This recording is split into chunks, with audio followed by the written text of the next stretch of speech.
the original names of what we call Long Island today. Indigenous territory, right? The land of the Canarsie, the Rockaway, the Matinacock, the Merricks, the Massapequas, the Nissequogs, the Secatogs, the Setaukets, the Pechogs, the Quachuogs, the Shinnecock, the Manhassets, the Montauks, right? We pay tribute to these ancestors, to the people who originally walked and still walk these territories, sacred ground, before Predator arrived. And it's interesting because so many of these names permeate our landscape on Long Island. And I would imagine if you were to survey the people who live in these villages, hamlets, towns that have these names, very few would probably recognize that those are indeed indigenous names. And that's part of the erasure. That is part of the erasure of colonialism that we're trying to recognize. So it's important to recognize them as we start today's deliberations. This year's Indigenous Peoples Day has the theme, Reclaiming the Past, Confronting the Present, Shaping the Future. And I just wanted to give a quick little background on that from my standpoint. It's a title that I borrowed as we were planning for the events today. I borrowed it from an event I helped organize almost 30 years ago, in 1992, in the fall of 1992, an event that a number of friends of mine, activists, media producers, scholars, Indigenous activists at the American Indian Community House here in Lower Manhattan, we put together as the world was preparing to commemorate the 500th anniversary of what in US history books was celebrated as the discovery of America, but for millions of Indigenous people around the world, here in the Americas, it was an encounter that brought slaughter, permanent colonization, displacement, and we know the history there, the history that some people want to negate still. The global movement at that time, the global movement for Indigenous rights had begun to see some progress. It really stems from the 70s and 80s, mobilizing that happening, well, we could even say for 500 years. But at least on an administrative level at that time, there was some progress at national levels around the world where nations were recognizing the rights of Indigenous people. The UN declared the entire decade as the decade of the world, and the decade for Indigenous people worldwide. And there was ongoing mobilizations to mark the quincentennial of this clash with protests, teach-ins, speak-outs, and other actions that were designed to maintain the momentum that seemed to be picking up in recognition of Indigenous rights. And I mention it because it's hard to believe that almost 30 years later, the situation is worse in many ways, in so many places, right? For Indigenous populations, for Indigenous people. From Colombia to Bears Ears in Utah, from Sarayaku territory in Ecuador and the Amazon to Brazil, Standing Rock here in the Dakotas, hundreds of other Indigenous territories across the globe. The protections that supposedly were written on paper are being trampled on daily, not even recognized. And that's what I think we're trying to draw attention to today. Again, in the face of ongoing negation of all of that reality. So in the spirit of dialogue, of reflection, of analysis, and indeed action based on those steps, that's where we bring everybody together today. So I'm really happy that, and again, really excited with the panelists that are here joining us. We mentioned earlier, Phil just mentioned the declaration for Columbus Day that was made by this White House. If you caught the Republican National Convention, there's a part of the speech that was made, and most of you might have avoided it. I forced myself to watch it. These are his words. "We are a nation of pilgrims, pioneers, adventurers, explorers, and trailblazers who refuse to be tied down, held back, or in any way reined in. Our American ancestors sailed across the perilous ocean to build a new life on a new continent.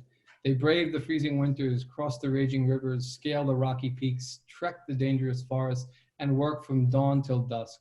These pioneers didn't have money, they didn't have fame, but they had each other, they loved their families, they loved their country, and they loved their God."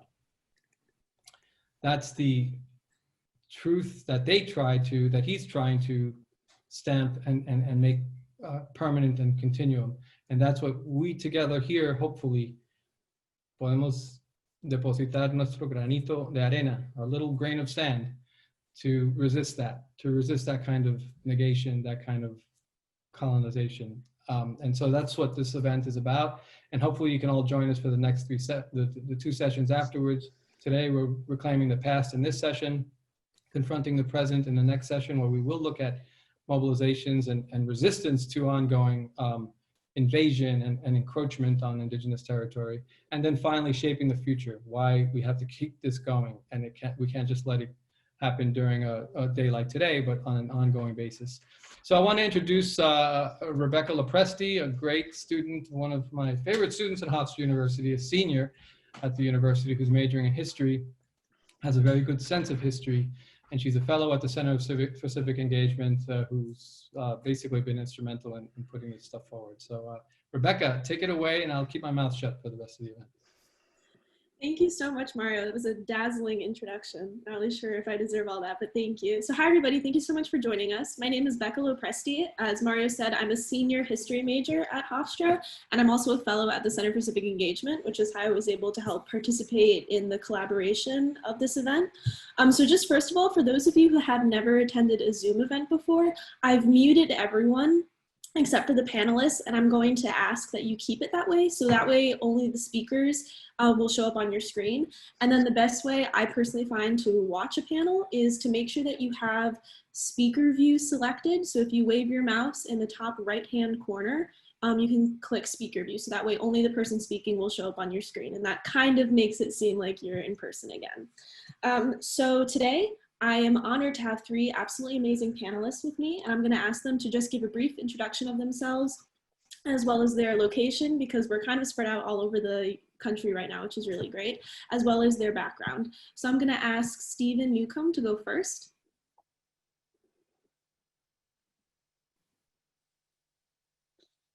Greetings, everyone. My name is Stephen Newcomb. I'm Shawnee and Lenape. I'm the co-founder and director of the Indigenous Law Institute and author of Pagans in the Promised Land, Decoding the Doctrine of Christian Discovery, and co-producer of a documentary movie titled The Doctrine of Discovery, Unmasking the Nation Code, that was directed by Sheldon Wolfchild, who's from the Dakota Nation, and narrated in large part by Buffy St. Marie. Good to be here. Thank you. Thank you so much for joining us, Stephen. Next, if I could ask Joseph Pierce to introduce himself. Hi, I'm Joseph Pierce. I'm a citizen of Cherokee Nation and associate professor at Stony Brook University. So I'm glad to be here with all of you. I've worked on issues of gender, sexuality, kinship in Latin America and in Indigenous communities in the United States. And yeah, that's it. Thank you so much for being with us today, Joseph. And lastly, I would ask Elias to introduce himself. Hi, my name is Elias Not Afraid, and I am a self-taught bead artist. I am located here on the Crow Indian Reservation in Lodge Grass, Montana. I come from a line of generations of beadwork artists. I do participate in different art markets around the United States, including Santa Fe Indian Art Market. I have collections of my work in permanent collections, or have some of my work in the permanent collections of the Smithsonian and the Minneapolis Institute of Art, and I've been published in Vogue multiple times just pertaining to my work. That was beadwork. So thank you so much. So as you guys can tell, we have an awesome panel. So what we're going to first start with is I'm going to ask Stephen if he can kind of give a brief summary of the relationship between the dominant system that created the current system of containment and captivity that we have in America. And this is based off of a lot of Stephen's work with primary sources from the 15th century. So Stephen, if you just want to give a brief introduction to that, that would be great. Can you unmute yourself? Delawensa Steve Newcomb, Nulalenda Mele Pauk. Gishalamiang, Mil Ongundawakan, Mili Ongundawakan, Wuli Nepali, Wuli Nepalinen, Gishalamiang, Kikayu Yamananingake. That's just a brief prayer in our Lenape language, and I want to acknowledge a original nations and peoples all over the planet. And to set the context for this conversation, I want to specify the contrast between the original free and independent existence of our nations and peoples extending back to the beginning of time, and the system of domination that was brought by ship across the ocean or across many different oceans throughout the planet, that is traced back to Vatican documents from the 15th century issued by various popes.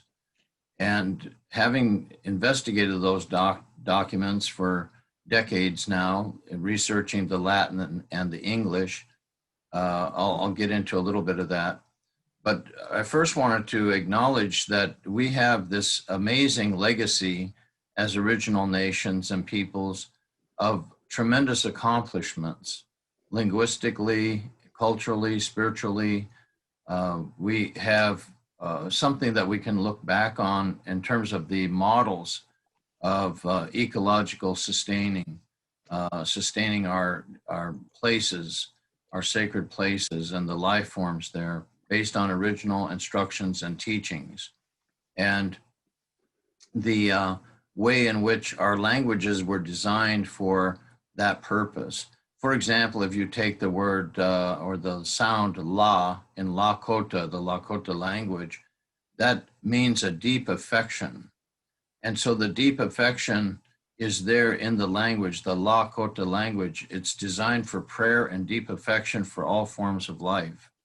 And you could take all kinds of examples like that. For example, my Kumeyaay friend, Jamie LeBrake, he points out that the greeting in Kumeyaay, Hauka, means may the fire within you burn bright. And so that's an affirmation of the life force within that person. It's quite different than just saying, hey, how's it going? Or hello. There's a deeper meaning to that. And so we could go into so much of the accomplishments, the amazing scientific achievements, the architectural achievements, the just amazing plant knowledge, healing knowledge, all of these different, the art, the artistry, and just amazing art that you can see throughout the examples within museums and places where these type of items are held as a kind of evidence of all of the decimation and devastation against our nations and peoples and how those items were captured by the United States. But let me go into, real briefly here, into the Vatican documents of the 15th century, just a few of them, and some of the examples of the domination coding that is in there. When Professor Murillo said that things have gotten worse for indigenous peoples over the past 40 years or so since the Indigenous Peoples Movement was started, it's because there's a persistent and sustained trauma based upon the domination system. Even the word indigenous actually means dominated peoples in the international working definition of the term. And so that has to do with the way in which these patterns of language, patterns of meaning, patterns of behavior continue to be maintained over tremendous periods of time. And until we really understand that paradigm, that patterning in a very specific way, we won't be able to address it adequately. So if we're using Indigenous Peoples Day and it's actually Dominated Peoples Day, but we're unaware of that, that's kind of an interesting subtlety in the language. And it has to do with the way in which we need to awaken to the patterning. So for example, in the Papal Bull Dum Diversus from 1452, issued by Pope Nicholas V to King Alfonso of Portugal, he instructed the king, or exhorted him, to go to the western coast of Africa and to invade, this is a direct quote, to invade, capture, vanquish, and subdue all Saracens, pagans, and other enemies of Christ, to reduce their persons to perpetual slavery and take away all their possessions and property, and to convert the land, meaning to unlawfully or wrongfully appropriate or take away that which belongs to someone else. So when you examine each and every one of those terms, you see that all of them are basically synonyms for domination and subordination and dehumanization. And so when you look at the papal bull from May 3rd, 1493, shortly after Cristobal Colon returned to Western Christendom, as it was understood at that time, from the Caribbean or from what is sometimes called the Bahamas, the document has a particular sentence in there in Latin, which says, "Que sub dominio actuali temporali alicorum dominorum Christianorum constitute non assent." And what that's referring to is lands discovered and yet to be discovered that are not yet established under the domination, dominio, of any Christian dominators, dominorum Christianorum. And so when you understand that, you understand that civilization, state, sovereignty, dominion, property, and empire are 7 terms for domination that you can add to the other 7 I already mentioned in the papal bull from 1452. And you start to put all these together, what you see is just the most amazing information that reveals it's really an expose of the domination system that has the planet in its grip at this time. So you look at the economic systems, the political systems, the social systems, the military systems, all of these systems that are predicated on domination and making profit based upon patterns of domination and dehumanization. And then you look at the way in which the ecological systems of the planet are devastated and destroyed as a result of these patterns. That's what we really have to come to terms with. And it's not something that's well articulated sufficiently within the academy. And I don't know of any university on the planet that has a Department of Domination Studies, but maybe that's something that would be worthwhile to begin to look at these specific kinds of patterns. So I'll leave it there. I went a little long, but thank you. That was great. Thank you so much. I really liked how you talked about patterns and how that's embedded into a system. So I think that Joseph wanted to really kind of connect and ground what Stephen was saying to the current day. Joseph, if you want to take that away. Sure. I mean, one of the things that that Stephen is talking about, we see explained in great detail in the work of Walter Mignolo, for example, who talks about this historical patterning as the invention of modernity and the invention of the modern human. So coloniality goes hand in hand with the invention of the modern conceptualization of the human as a racialized figure. So one of the things that I think connects these papal bulls from the 15th century to the subsequent period of conquest is the justification of that conquest on the basis of race, which was invented as a way of justifying that very conquest. So to move from a religious crusade to a settler colonial system of occupation that was predicated on slavery and theft of land, the justification has to shift from religion to human hierarchy, such that the people who were dominated under this system were not thought of necessarily as simply pagans or non-Christian, but lesser humans. And that was what allowed the Spanish and the Portuguese crowns to expand empire. And we can see this by looking at the work of Bartolomé de las Casas and later historical accounts of conquest. And I the thing that connects this, since we've already brought up the White House proclamation about Columbus Day, and I'll just quote a line from that kind of brings us into the present. The White House document says, there are many things we could quote, but here's one. We inherit the optimism of Columbus, along with the legacy of American heroes who blazed the trails, settled a continent, tamed the wilderness, and built the single greatest nation the world has ever seen. And so here we see the connection and the shift from domination to settle, or to tame, or to build. So we see how settling the wilderness, taming the wilderness, becomes the primary objective through which modernity is achieved through a racialized capitalist system that is, again, predicated on theft of land, indigenous genocide, and the enslavement of African populations in order to build the wealth of all of Western Europe from the 16th century to today.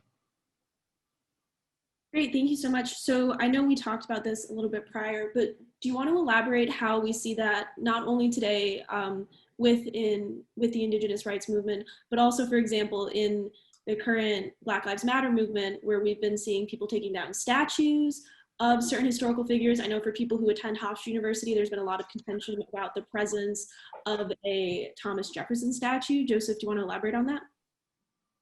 Yeah, I mean, statues are ways of memorializing the past through a built environment. Racialized capitalism is also a built environment.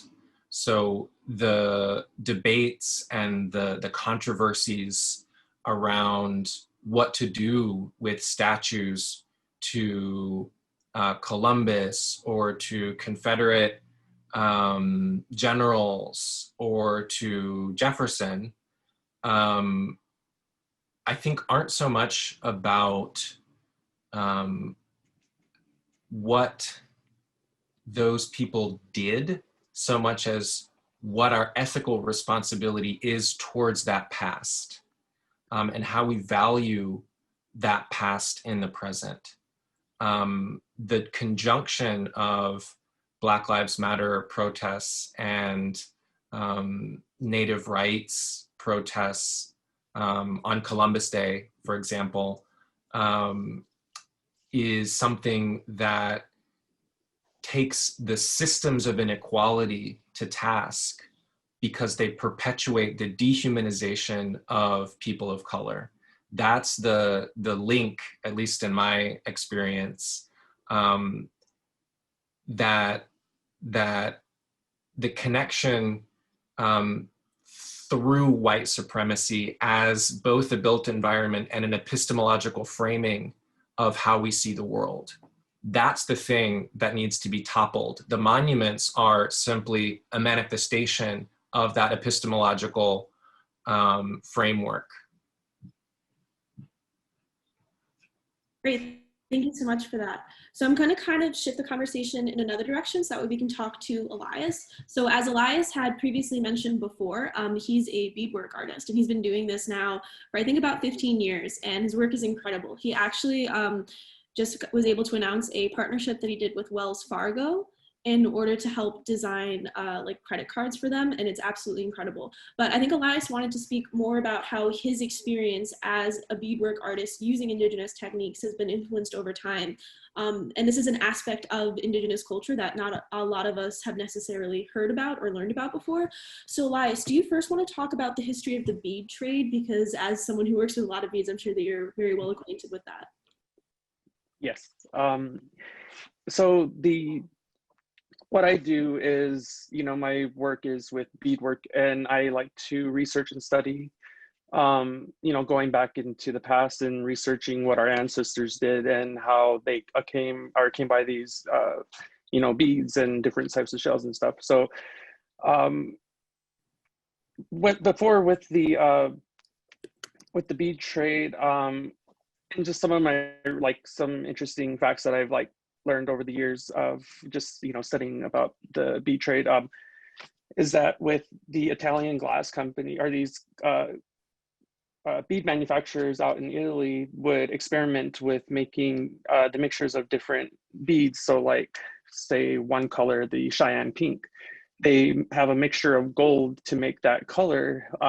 So they would experiment with other toxic metals and stuff. And so the ones that were made with lead and other poisonous materials were often sent to the the indigenous people here, and traded for furs and what other materials that they had out here that they saw valuable. And just researching, going through some of my own personal tribes stuff in the archives at museums, I've come to find out there was points where a time where people just suddenly died and they had no explanation for it, and would mention that they were bead artists or that they did beadwork and stuff. And so that just kind of made me think what if they got poisoned by these materials. But with the beads weren't really what we used back then before Columbus came. We would use we would do quill work using porcupine quills to make designs on leather, or we would etch patterns into leather, mostly geometric or floral. And so when the introduction of beads came in to my tribe in the 1800s, we took a material that was foreign to us, and we didn't have that here, and made something for ourselves, and that identified with us as a tribe. So with the different techniques of beadwork. And for me, using those materials is very important because it does connect us, it connects me to my past and to the materials that my ancestors used. So I try to replicate by using those same materials in my work today, but also incorporating other sustainable materials or things like elk teeth, like elk ivory, that our tribe has used for ornamentation. And when the beads came to us, we would often trade elk teeth dress, furs, just anything that would, so we can get these beads. And the first thing that the first designs that I've noticed were the geometric designs, and those go way back, before Columbus. And by just living off the land and looking at the floral, the flowers that grow in a field, that we started to create our own design and pattern that was unique to us as a tribe. And over the years, it evolved, and to this current day now, it's kind of seems like we're losing touch with being connected and being grounded to what our ancestors used in materials. So today, a lot of people use felt or canvas to do their beadwork on, which deteriorates over time. But from what I've seen in museums of the beadwork that's in there, it's still it's brand new. So what I do is try to educate people about the history and where these things come from and what they were used for, and the significance of, or the ties that it has between the land and the colors to the designs, and try to educate people that beadwork isn't just little trinkets or just a craft or jewelry, that it's deeper than that. And I try to express that by using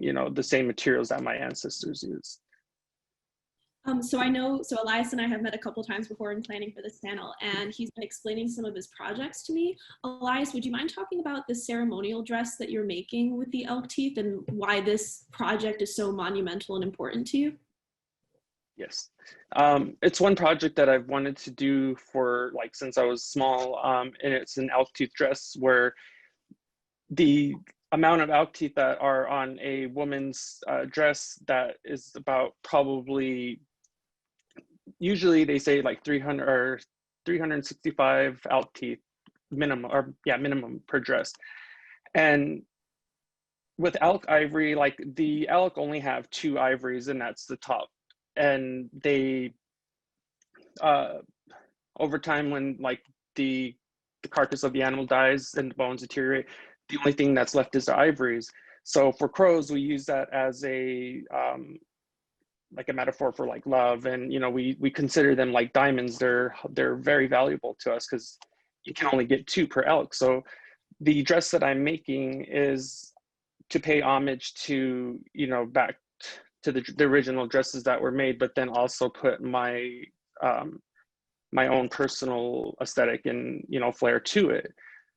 But the difference between elk teeth dresses being made today is that they use resin casts, or like they cast the elk teeth and mass produce them, just like, so they're plastic. Back in the 1800s, they would, because they were so hard to find, that they would use like elk antler and or bone and carve them down to shape to look like an elk teeth, because they were just extremely hard to come by. If one was to own a dress that was made of full ivory, you were considered to be valuable, or you were considered to be extremely wealthy, like your husband and brothers were good hunters, because it takes at least, you know, 200 plus elk just to make a dress. And so what my goal and project that I'm doing is to recreate one of those dresses with the real elk teeth. But the difference is that I'm going to use 650 real bull elk ivory, which are over, I think, between like 15 to 25 years old. So they're, you know, pretty, like, it's pretty hard to come by these things. So I've been collecting them over the years, along with, you know, other materials. So the dress that I'm going to do is going to be like a replication of my great grandmother's dresses, because, you know, I have a lot of connection to her, and is where I got the inspiration to do beadwork and stuff. So when I make this dress, it's going to, you know, keep the traditional aspect of it, and just respect that, and then also add my twist to it to make it more modern, to make it more, not modern, to make it more, you know, today. And so I just wanted it to like reflect me as an artist, and then also pay homage to my tribe. I think I remember too that you said that once you complete this dress, it will be the first dress made since the 1800s that contains entirely, I guess, real elk teeth. Ivory. So yes, so when Elias completes this dress, it'll be the first dress made in over 2 centuries that uses entirely real elk ivory. And this is how he's been connecting himself to his ancestors. And I just think that's brilliant. Thank you so much, Elias. So now I'm gonna turn back to Joseph and Stephen. So I'd be remiss if I didn't talk about the impact of COVID-19 on Indigenous community. For those of you who are unaware, COVID-19 has been particularly detrimental to marginalized communities. And one of the ways that that's been seen the most is in Indigenous communities. So Joseph or Stephen, would you guys like to talk about that a little bit?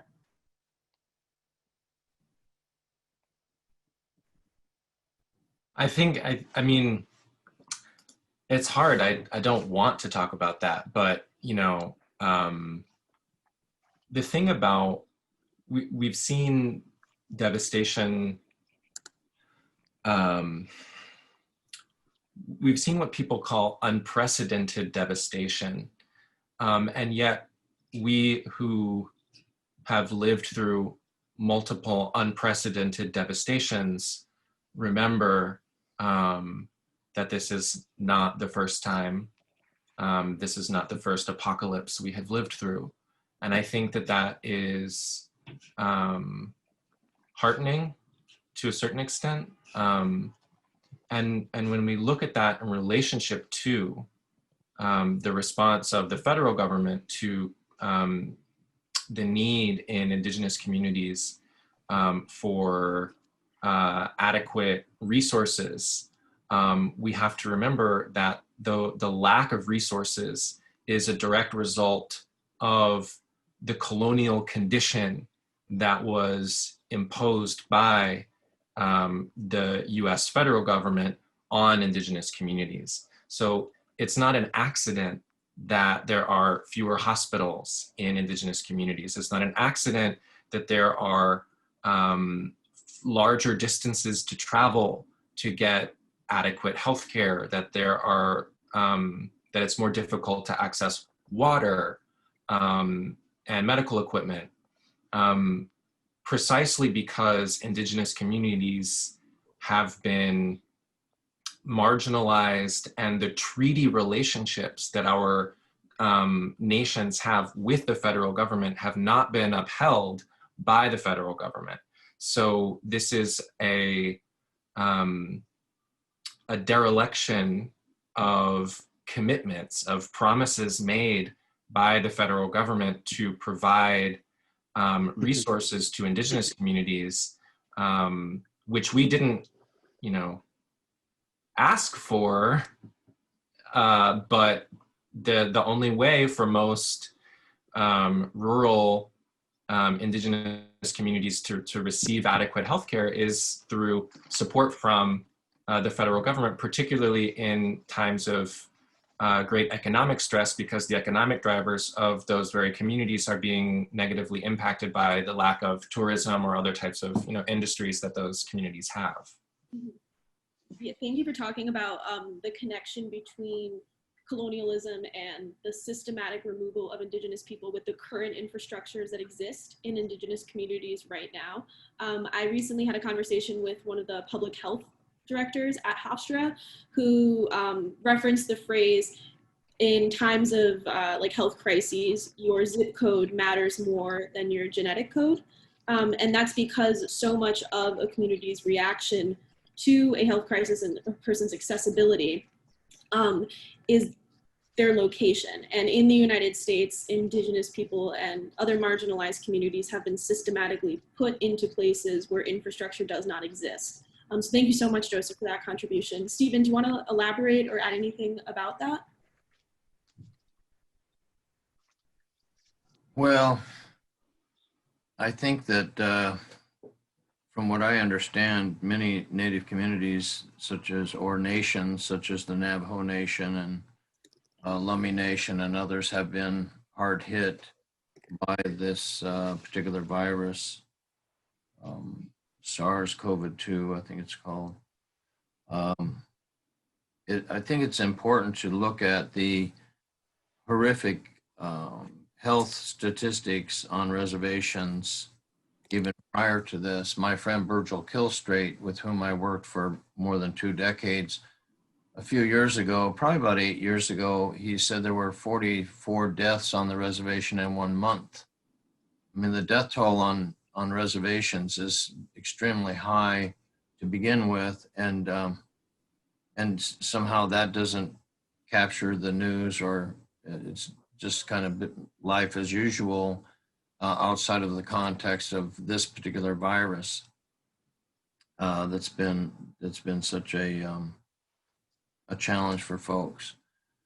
And then of course we have to look at the history of disease and the vectoring of disease when the colonizers first came over here, and the fact that some 90 to 95% of all of our peoples were wiped out by disease and other forms of death, right? Causes of death. But I wanted to go back to something that Joseph had said, and he made a really excellent presentation there. But I think that there are some things that I would probably frame it in a bit different way with regard to a transition from domination to other forms of, such as racial categorizing and so forth, because those are still forms of domination. And white supremacy, hierarchy, all those types of things are part and parcel of the Christian system of domination that was brought over here.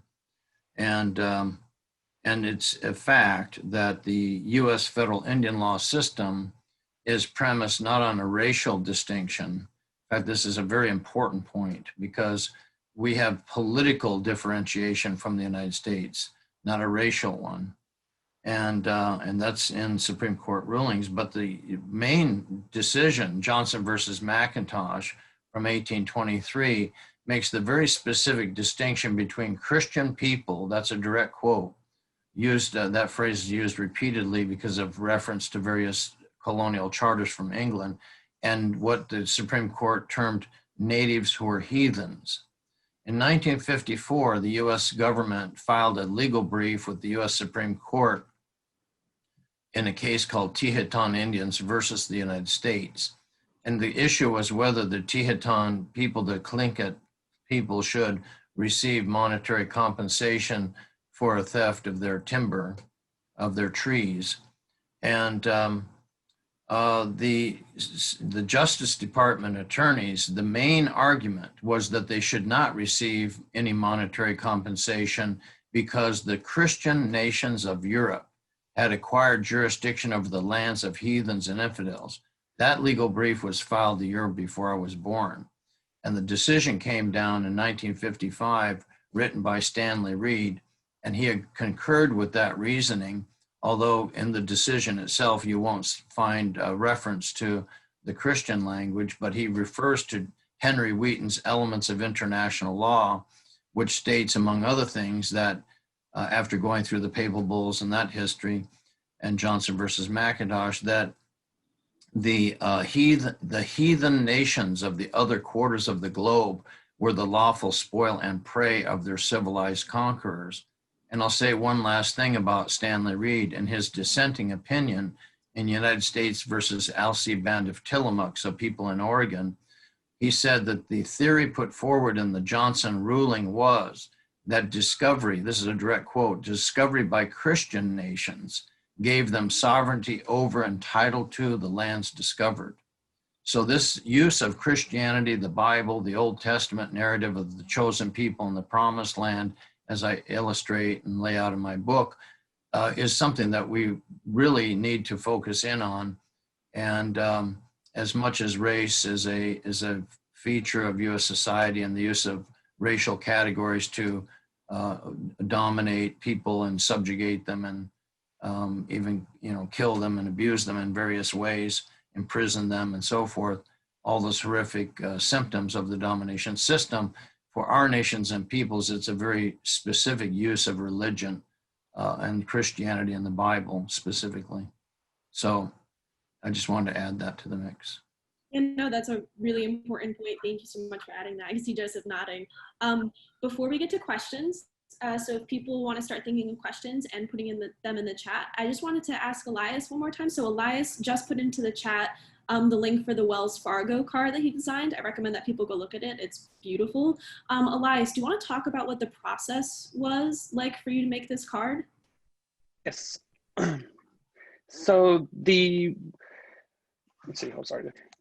when they were picking the artists to design the cards, they went through a list of, just from what they told me, and that they were looking for people that were trying to take something that was, from our past and try to move it forward. So try to evolving the art of beadwork. So when they asked me to do this, it was, my own, they gave me the artistic freedom to do, whatever I wanted to do with it. And so what I wanted to do with the design was, because we're both known for geometric and floral beadwork, and you rarely see the two combined into one.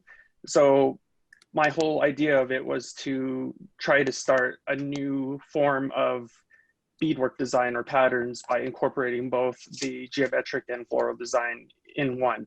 So the beads that I used for the piece was a lot of vintage and antique beads that are over 100 years old. Most of them are antique from Italy. What makes them so special compared to contemporary beads now is that the materials that were used back then in these old factories in Italy are no longer made. Like, the mixtures were family secrets for these beads. So like certain bead colors that were made back then were only made by that specific company, because they kept that a secret. And then once these companies started to go out, they just sent all their stock to various places around the world, and most of them came here to the United States. So what I do is just try to collect them and use them for my work, so that way it replicates what is in the museums. Like the same beads that are used in these museum collection are the same beads that I use in this piece. So they are most of them are 100 years old, over 100 years old. And I wanted to both, you know, put the same, go off the color patterns of the traditional color patterns that we would use. And because for Crow beadwork, we take the colors and design serious. Like we can't use certain colors, but the way I do is I try to incorporate it into something so it reflects, you know, takes the distraction off the certain color. And I use that in one of the pieces, or that piece that I did for Wells Fargo. So once, and then I did the entire beadwork on a thick layer of hand brain tan smoked deer skin. So that way it lasts for a very long time. And what the card is supposed to represent is, you know, the Plains tribe and the evolution of, you know, the main artwork that we're known for, which is beadwork. Thank you so much. I also just wanted to say some people in the chat have been looking at your beadwork, and the response is all very positive. People are saying that it's absolutely beautiful. So I just wanted to let you know. Also, Mario just messaged me that he had a question to ask Stephen about Stephen's most recent statement. So Mario, do you want to go ahead? Well, I wanted to kind of expand on the conversation a little bit, and also by way of previewing the second session, which will begin, I think, at 12:50, 12:55 Eastern Time. So I'm doing this as a plug for the next session. I hope all of you can join us for that as well. We have some great speakers who are going to be talking about that predatory mindset and how they're confronting that predatory mindset in their communities, in Sarayaku territory in Ecuador, in Nasa territory, Nasa Guambiano territory in southern Colombia, and as well as Lakota territory here in the United States. So in that mind, along with the racialization, and of course the issue of Christianity, in the contemporary context, it is also the evils of capitalism, of corporate exploitation, mass scale exploitation, and the racial and Christian component of it obviously feeds it. But the justification to tame the territories, to control the waters, to control the land is to modernize and to advance for everybody, but really with a kind of corporate capitalist mindset of profits over people in many ways. It sounds cliche, but that's what communities across the world are facing. So I wonder if both of you, Joseph in particular, Joseph and Stephen, both of you could elaborate on that a little bit in the contemporary context, how those realities that have kind of set the stage have, you know, kind of come to fruition. Obviously, we've seen it for hundreds of years, but right now I think it's an intense moment that we're seeing on many levels, given the suffering the planet is facing right now. Yeah, I think, you know, the connection between Christianity and whiteness and capitalism is one that I don't think that we can separate. I would say that when focusing on, when elaborating how domination works, the current moment in which extractive industries continue to dominate the planet, we can't start separating out the religious justification that emerges from Christianity's original documents, and how the Bible talks about subjugating the earth to the will of man. And so it makes sense to me that Christianity is a religion that is predicated on domination of the earth, but that domination of the earth happens through racializing, capitalist, patriarchal architectures right? Because the gendering and sexualizing apparatus of capitalism, Marx learned, and taught us, but also has to be understood in relationship to geopolitical structures that emerged over the course of the 15th, 16th, 17th centuries. So the colonial period is when these connections between gendering, racializing, sexualizing come to bear. And I think, we could take a lesson from Foucault there about that. So I would say that these are the inextricable facets of coloniality that we are seeing today described as like planetary ecological crisis, or the Anthropocene, or something like that, in which we as Indigenous people know to have always been the case, right? That when white people come, they're going to start destroying things. And now that white people are all of a sudden like realizing it, that their capitalism, that their racism, and that their religion is one in the same with devastation, then all of a sudden they're starting to be ready to listen to what Native people have been saying for millennia. And I think, sure, yeah, start listening, but like also recognize that your system of thinking is predicated on and depends on devastation in order to function. Thank you so much for that, Joseph. And just to reiterate again, the environmental rights movement and the movement to preserve the environment is inherently at its core an Indigenous rights movement, and that needs to be recognized by people at all times. So we've already had some questions opened up by Mario, and we have some questions put in the chat that I'm going to start with. Maybe Stephen, yeah. because I wanted to get Stephen's take on that, if you don't mind. Absolutely, sorry about that. Stephen, do you have anything to add? Can you unmute yourself, please?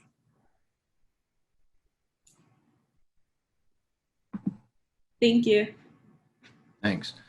I think that's an excellent question, Mario. And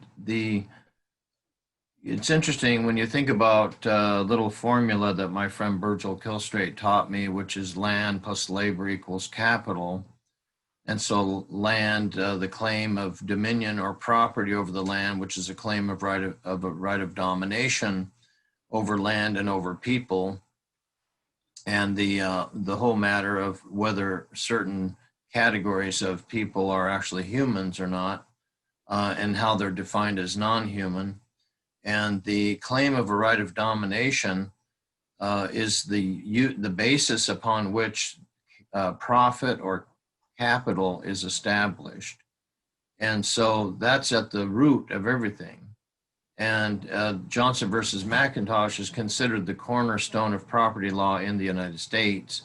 And there's a sentence that Marshall uses in the opening of the decision, and he says, the character and religion of its inhabitants, referring to the continent's inhabitants, afforded an apology, which means created a justification for considering them as a people over whom the superior genius of Europe might claim an ascendancy.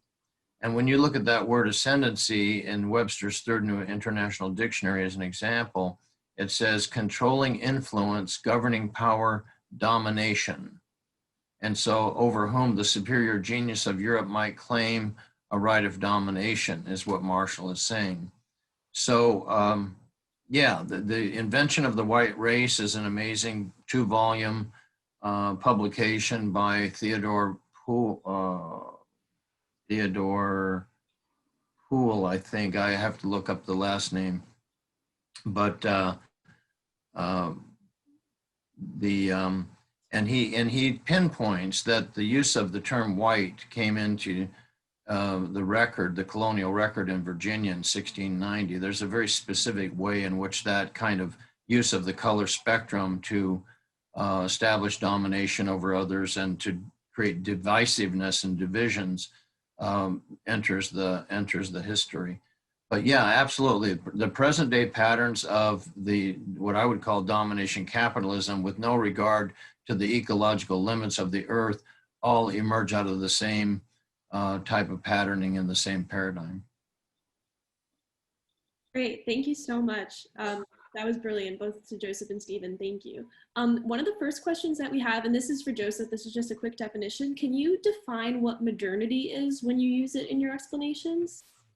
I think I'm influenced there by both Walter Murillo and Sylvia Wynter. And so the connection between colonialism and modernity, as I'm considering it, and as many other thinkers have as well, is an understanding of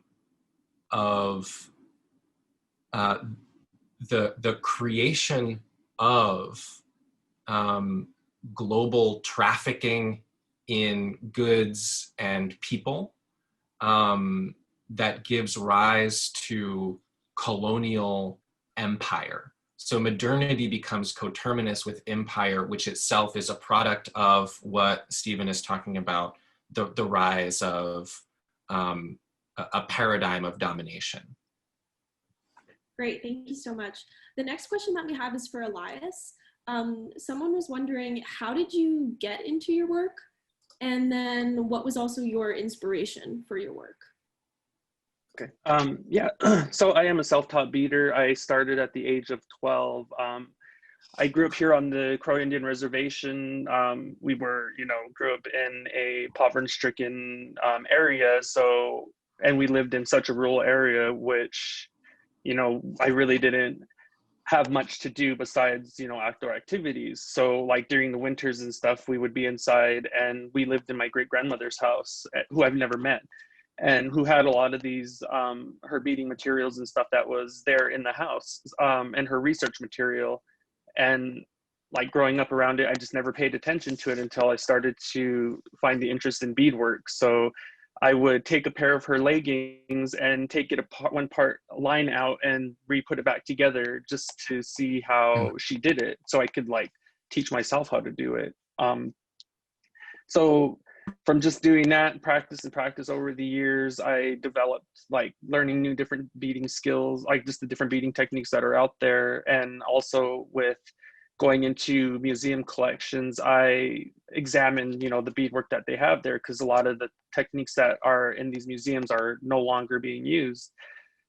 So what I try to do is just like examine it by hand or by photo and try to recreate or redo the beading technique, and also share it with everybody how to do it, because it's one thing that died out, but I don't I don't want the beadwork itself to like die out or be seen as just trinkets or like jewelry. Like it's more than that. The amount of work that goes into it, like the amount of hours, and also the materials that use. What I try to do different than other beadworkers is by using, these materials that my ancestors used, like the buckskin, sinew, ivory, shells. And I try to find like the rarest item of these collectibles, and use them and reincorporate them into my work. That way it like shows the value of what beadwork is. And like growing up, I would sell my stuff for, like $20. And growing up here on the reservation, it was really hard to, get beadwork, sell beadwork. You would sell it to trading posts and stuff. So, and they would just shortchange you and just take it for $20 and sell it for like 200. And so what I try to do is bring these kind of issues to light, so that other Native artists or beadwork artists that, rely on beadwork as a form of being like, as a source of income, because there is no jobs out here. The economy out here is, bad. So what I try to do is use what I learned and give it to anybody who is wanting to learn how to do beadwork, and just try to keep the interest of it going, so that our younger people will pick up this craft or this art form that our ancestors, would do on their time of, leisure, and just create something that's just made out of like 3 materials: thread, beads, and hide. So what I try to do different is just explain and teach people the importance and the value of beadwork itself, and to look at it in a different way, and to look at it as art instead of just an accessory or just jewelry. Great, thank you so much. This next question is for Joseph and Stephen. In the recent Supreme Court ruling on Indigenous sovereignty in Oklahoma, can we see that, is this something that we can see as being hopeful? I think Stephen probably has something to say about that. Okay.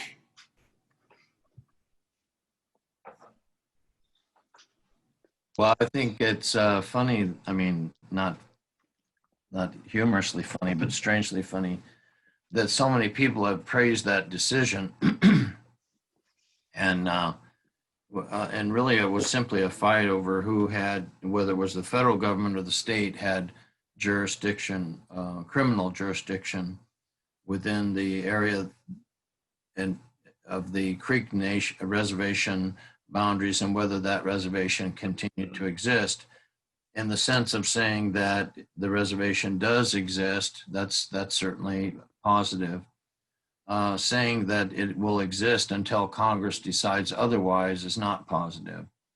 And that comes directly out of everything I've been talking about this morning, in terms of the claim of a right of plenary power by the United States, which is simply another euphemism and synonym for domination, a claim of a right of domination over Native nations and peoples. And then the other part of it is that Justice Gorsuch, who wrote the majority decision, actually put the doctrine of Christian discovery in the decision, but he hid it. So he disguised it in the sense that he simply referred to U.S. sovereignty or the sovereignty of the United States, and then had a footnote there and referenced a property law treatise from 1868 written by Emery Washburn and my brilliant friend Peter Dorico, who has a Yale law degree and was a professor of legal studies for more than 25 years at UMass Amherst. He did the research to locate that volume, and sure enough, in the chapter that Gorsuch cites, it refers to Christian nations, to discovery, and to Johnson versus McIntosh. So you're right back to the foundation. They can't get away from the premise, because that's the starting point of their whole system. So I'll just say that much. The other thing that's amazing about it is that the minority and the majority, basically what they're doing is they're documenting genocide. And the minority in particular, they're acknowledging there's been this tremendous effort on the part of the United States to destroy Native nations, which is of course the definition of genocide, the intention to destroy a people in whole or in part. And so that's another very important aspect of that particular decision. Yeah, I would just add there, I mean, the celebration over not having our reservation deemed to never have existed in the first place is ironic. And one thing I learned from listening to Stephen today is that, you know, we're all dominated until proven otherwise within the US legal system. And I think that the McGirt decision didn't change that paradigm, but simply affirmed the ability of the United States to change its mind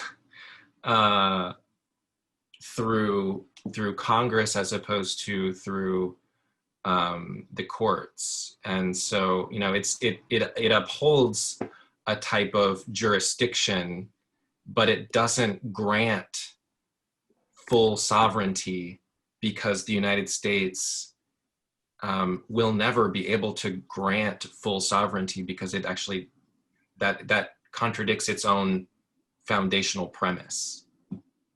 Well, I think that that's perhaps a misframing of the matter in terms of a granting of sovereignty or whatever. But Johnson versus McIntosh very specifically says that their rights, meaning the rights of Native nations to complete sovereignty as independent nations, were necessarily diminished by the original fundamental principle that discovery gave title to those who made it.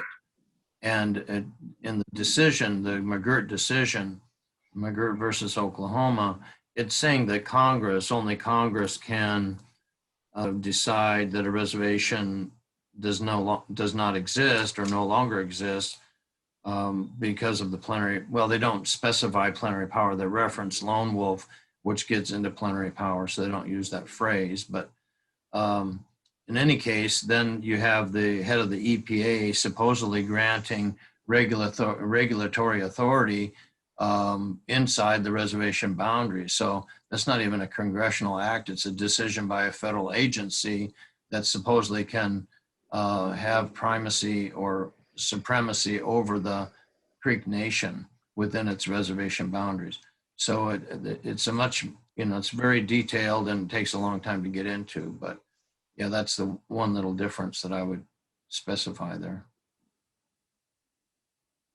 All right, thank you, Stephen and Joseph. So this next one, I'm going to ask the audience member to unmute themselves. So this is Jessica Cohn. The question that she sent was very long, and I just don't want to like misphrase it or anything. So Jessica, if you can unmute yourself, please, and then ask your question. Hi there. First, I just want to thank everybody involved with today and the panel, especially for this talk. It's been very informative for me. My question is, I'm a Master of Social Work student, and I'm working on a two-part paper. I just did the first part, which covered Native American history and how, like everything pretty much that's been discussed today, and how we've gotten to where we are with the marginalization of Native Americans. Part two, though, is going to be examining these current issues that do exist, like economic and health disparities, for example, and how we can start laying the groundwork for solutions. So my question is to you guys, what would you consider a critical step to helping people in the social work profession or other people who want to help? Where would we start to help lay that groundwork for solutions? Thank you. I think the solution is give the land back, ultimately. So any solution that doesn't involve the return of land to Native peoples is not good enough. And I think the more I hear things, the way that COVID is handled, et cetera, the more I become convinced that the only way to truly live a full life as an Indigenous person on this continent is to have the ability to exercise our own ways of living and loving and breathing. And that requires that we have the land that was stolen. Do either Stephen or Elias? I would just add that it goes back to the opening of my talk, which was setting that context. If you look at the original free existence of our ancestors, of our nations, you look at the optimal health that we had back then, and clean air, clean water, patterns of ethical and beneficial behavior, loving behavior, codes of conduct that didn't require jails or prisons. Just so many positive things you could say, and then you contrast that with generations, intergenerational and chronic domination and the trauma from that, and what kind of effect that has on the immune system, on health, and the destruction of not just our physical bodies, but our collective bodies in terms of being cut off from our lands, and that claim of a right of domination over our territories, them having the right, supposedly, because they gave themselves that right, based upon this idea of the chosen people in the promised land, that they were going to treat our lands as promised to them by their deity, and then grant that to themselves. And then you have the outcome of today, everything that we're looking at. So unless it's historically contextualized accurately, in terms of tracing it back to those early documents that serve to inform and contextualize the entire conversation, then we're missing the point. And I would just say that with regard to getting land back, even that word back can be problematic. The Black Hills still belong rightfully to the Oceti-Sycuan, the Great Sioux Nation, the 7 Counts of Fire. So it's being illegally occupied by the United States in contradiction of their treaties and so forth. But anyway, enough said. But yeah, that's a thumbnail sketch of how I would respond to that. Thank you for the question. Very, very excellent question. Thank you so much. The next question that we have, and I'm kind of gonna try to put a couple questions together. This is from a student. I've seen increased encouragement for non-Native people to donate a reoccurring quote unquote rent to the community whose land they live on. Do you see this as a valuable or effective way to contribute?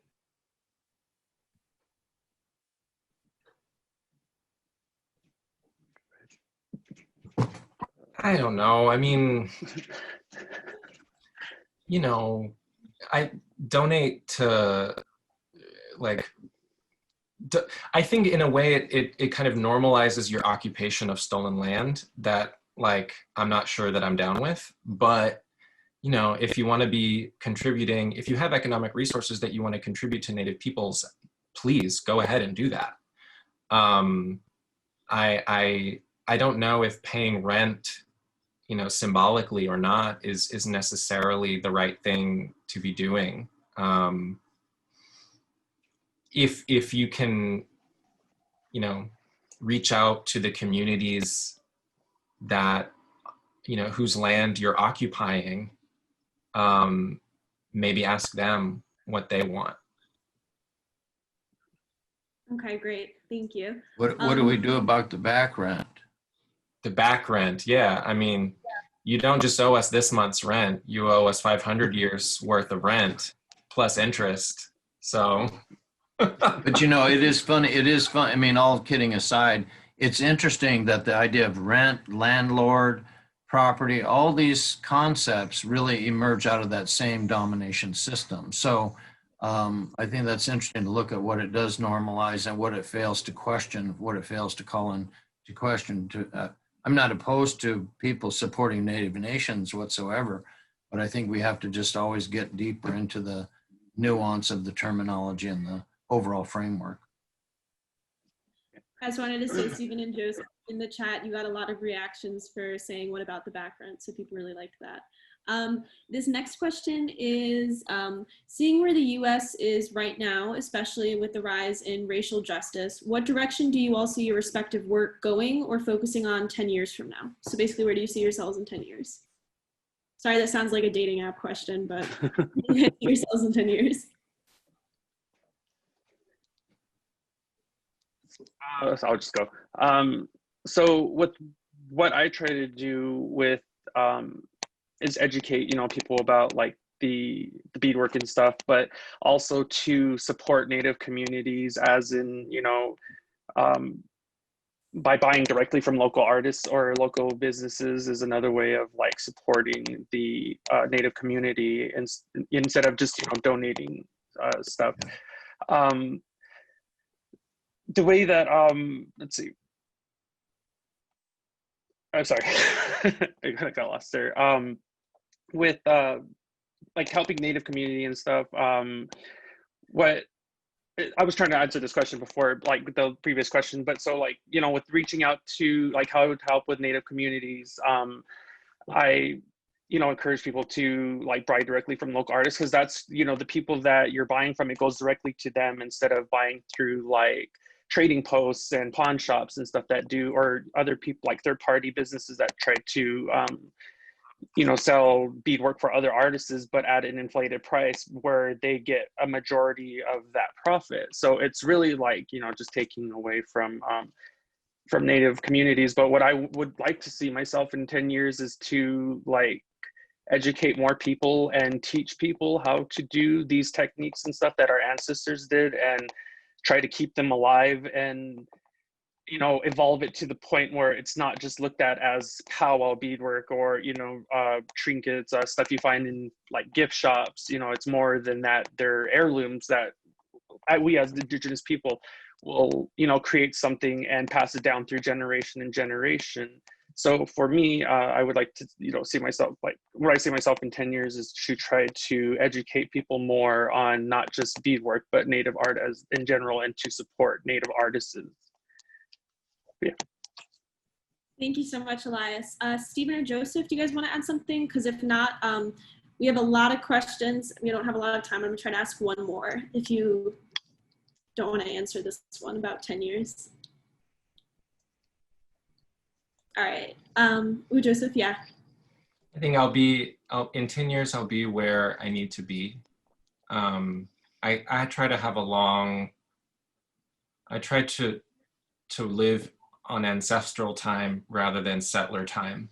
And I think these are two very different understandings. Time is another one of these issues that I think, is connected to settler modernity and settler capitalism and racism and all of these things. And so we who have a longer memory can also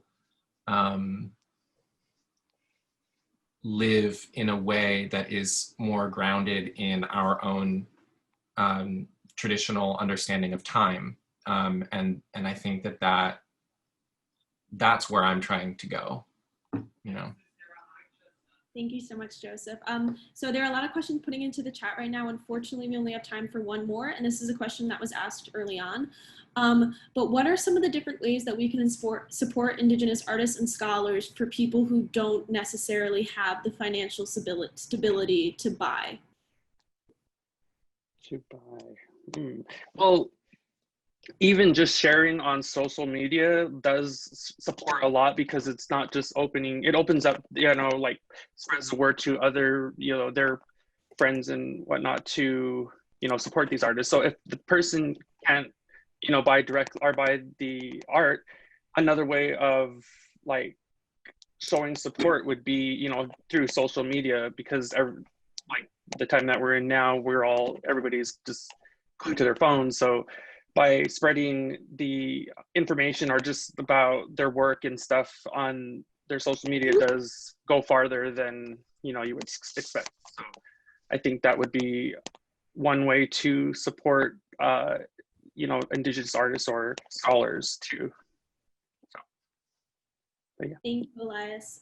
Joseph or Stephen, anything else to add? Because if not, then we'll probably wrap things up.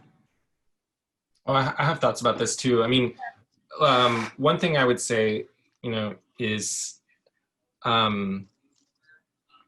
like, I also have worked as a curator. I work with museums sometimes, and have worked with my collaborator S.J. Norman on an Indigenous-led performance gathering called Knowledge of Wounds. And one of the things that we try to do there is to center Indigenous bodies and voices and timescapes and cosmologies, and to not allow institutions to be the ones dictating what our art means and on whose terms. And I would say, in terms of academia, citational practices are so crucial. We have to cite Native women, we have to cite Black women, we have to cite Indigenous scholars and artists and dance makers and choreographers, and we have to be recognizing that work as research, and we have to be understanding that not everything looks like an academic paper in a peer-reviewed journal, and that we have to normalize the valuing of that labor, and we have to remunerate that labor. Thank you so much, Joseph. That got a lot of good, I could see a lot of good nods from that one. Stephen, do you want to say anything for that? Well, no, but I want to, since you are going to be wrapping up, I want to just thank you for having me on this panel, and I really do appreciate having the opportunity to share some of my views. And in 10 years, I'll be 75, so time has a different appearance for people at my age. But I feel pretty good about what we've accomplished so far, and we have lots more to do. Our next documentary, movie, and that sort of thing. So, but anyway, thank you so much for having me. And I hope that what I've said today was in some way illuminating for folks. And you can contact us at originalfreenations.com or the Indigenous Law Institute. Thank you so much. Thank you so much, Stephen. And as we are about to wrap up, I have to go to class. Thank you so much to Elias and Joseph for joining us. We do have an excellent set of events coming up. We have 2 more panels about confronting the present and shaping the future. If you guys go to the Center for Civic Engagement social media forums or anything, you can see all of the upcoming events that we have. So just a round of virtual applause to our panelists. Thank you everyone so much for coming. And thank you for CCE and all of our other organizations for hosting. So thank you everybody, and I hope everyone has a wonderful Monday. Thank you so much. Thank you for having me.